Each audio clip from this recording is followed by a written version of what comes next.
Occasionally, we hear about the total number of children dying each year in the UK. Occasionally, we hear about how infant mortality is on the rise and that we fare badly compared to some other countries.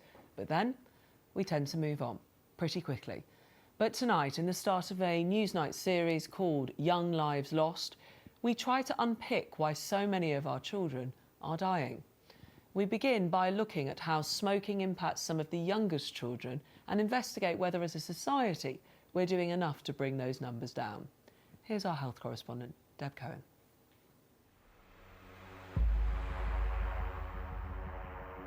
We've spoken so much about death of late. But there's one metric that gets scant focus. Our children are dying. More of them are dying than they are elsewhere. Babies here are more than twice as likely to die than in other parts of Europe. We lose more under fives than all but one other Western European country. The UK is the continent's second largest economy, yet many of our neighbours lose fewer of their older children. Now, the country's first ever national database of child deaths has been created. Our experts are trying to work out why so many children are dying, and it's becoming clear that there's one word that cannot be ignored. That word is deprivation. Professor Karen Loit, a neonatologist at Bristol University, led the analysis of the deaths of around 3,300 babies and children that occurred in 2019-2020. We found that the relative risk of increased mortality was 10% for each increasing decile of deprivation, which was astonishing for us. That's a massive effect. This graph shows the poorer the background of a child, the more likely they are to die. The correlation is unmistakable, and it's costing huge numbers of young lives. 23% of deaths are potentially avoidable, preventable, if we can eliminate social deprivation. And that translates to 700 additional deaths per year that could be avoided. Trying to understand the factors that led to a child's death is one thing. Understanding how the policy decisions we make as a society may be contributing to so many of our children dying is another. And it is this that Newsnight is investigating. Our journey starts with cigarettes. Hi. This is Maddie. She's healthy and happy despite COVID among her peers currently forcing her to isolate for a third time this nursery term. But her mother Tierney had been smoking for years when she fell pregnant, starting at just 14. At the time, not far off a quarter of Rochdale's adult population smoked. Smoking is strongly linked to deprivation. Everyone really was smoking. I come from an area where a lot of young people do smoke as well, so I had the likes of my friends in school, and if I'm honest, it wasn't discouraged not to smoke. The adults weren't all, "Ooh, don't smoke." It was, "Oh, go around the back of the bike shed," sort of thing. All my family smoked. The only people that didn't smoke really is my sister. So that's it. Yeah, just one out of us all that didn't smoke. So it was just pretty impossible not to. Smoking in the household was identified as a factor in 226 child deaths studied. That's more than any other modifiable factor. Exposure to passive smoke is linked to low birth weights and premature delivery. And the impact of parental smoking can lead to other childhood illnesses that run throughout life. 4 years ago, the government set a target to get the number of women smoking when they give birth down to 6% by next year. But hitting that looks unlikely now. An analysis by anti-smoking charity Ash passed to Newsnight shows that in a number of areas, things have been going in the wrong direction altogether. Currently, 9.5% of women in England are smoking when they give birth, far more than the 6% target. Pre-pandemic analysis shows that while 62 councils saw a fall in the numbers smoking when a baby was born compared to 4 years earlier, 73 saw little change and 16 saw an increase in the rate of smoking. New figures covering the pandemic do suggest fewer women smoking at birth, but how reliable these data are and whether they are anything more than a blip is unclear. Whereas smoking rates generally have been going down, they've stagnated in the last few years in pregnancy, and around 1 in 10 women smoke now, just the same as 3 or 4 years ago.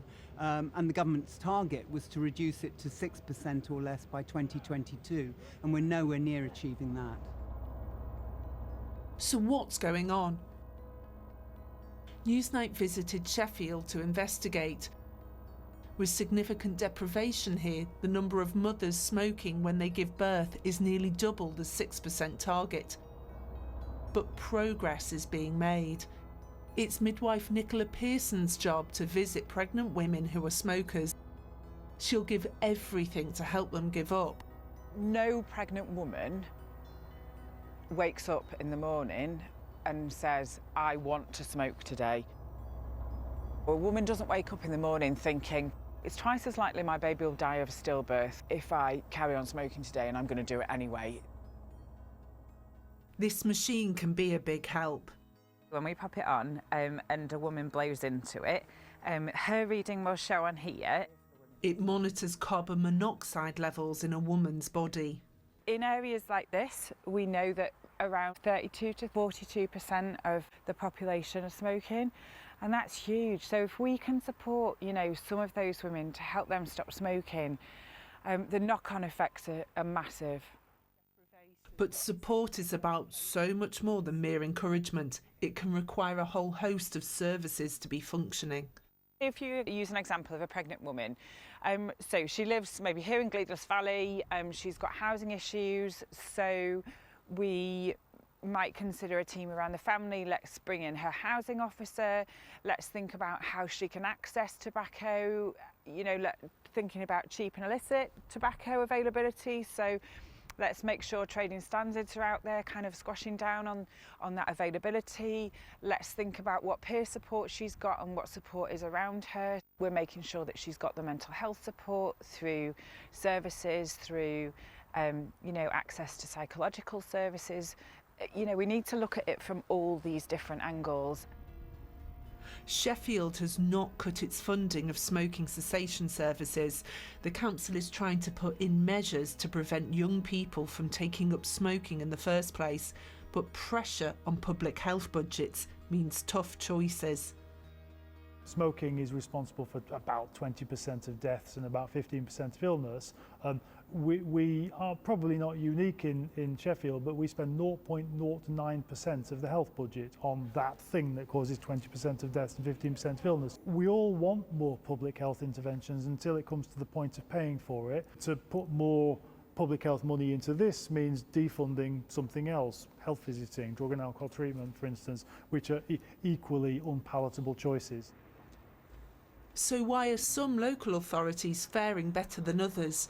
The reasons are complex and include a mix of financial cuts, how services are delivered, and local social norms too.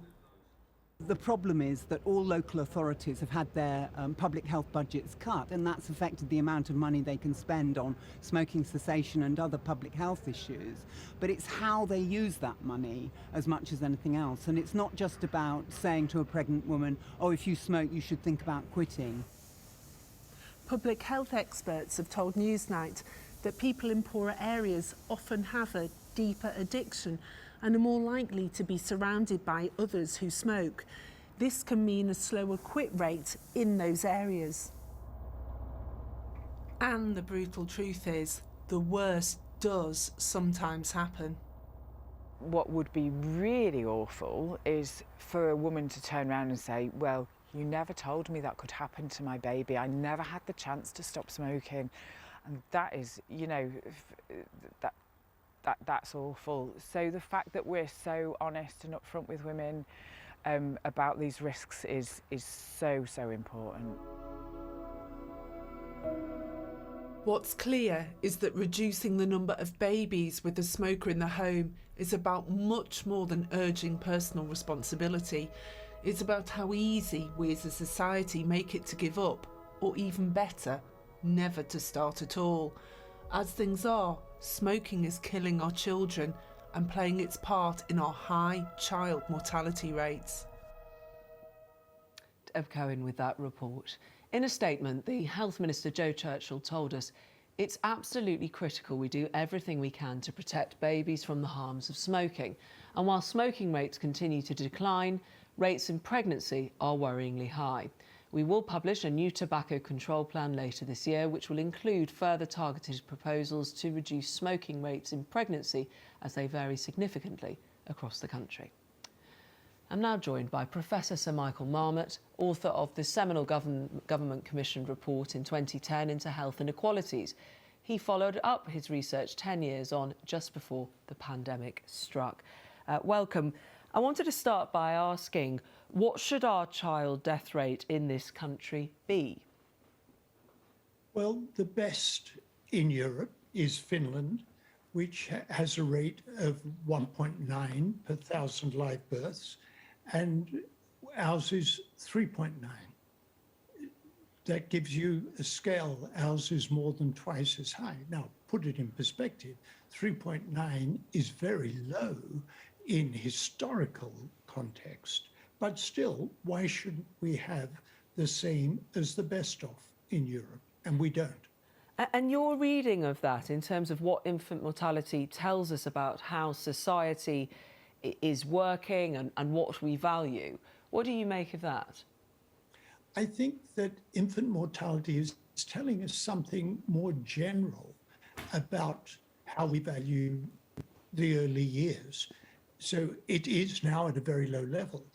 But if we follow through childhood, we look pretty bad on a whole series of measures. So, for example, if we get up to age 15 and rank child well-being, out of 38 rich countries, we rank 27th. Not even average, well below the average. So the fact that our infant mortality or child mortality is 22 out of 23 countries, that's disadvantage that continues through the whole of childhood. How have we got here then? I'm sorry, how have we got How there? have we got to this position? Well, I think if we look more generally, and you mentioned the report that I did in February 2020, just before the pandemic, what we saw was, in general, the improvement in health had slowed down, if we look at life expectancy, and the slowdown had been more marked in the decade from 2010 in the UK than in any other rich country except the United States and Iceland. Inequalities had increased, and life expectancy for the poorest people outside London had gone down. That's where we were pre-pandemic. Now, if you agree with my assumption that health is telling us something fundamental about how well the society is meeting the needs of its members, then if health's not improving, society's not improving. If health inequalities are increasing, inequalities in society are increasing. And health for the poorest people is getting worse, and that will reflect on what happens in infancy, childbirth, infancy, and childhood. So are you fearful, perhaps more than you were, because of the pandemic now, in terms of the direction? The pandemic exposed and amplified the underlying inequalities in society.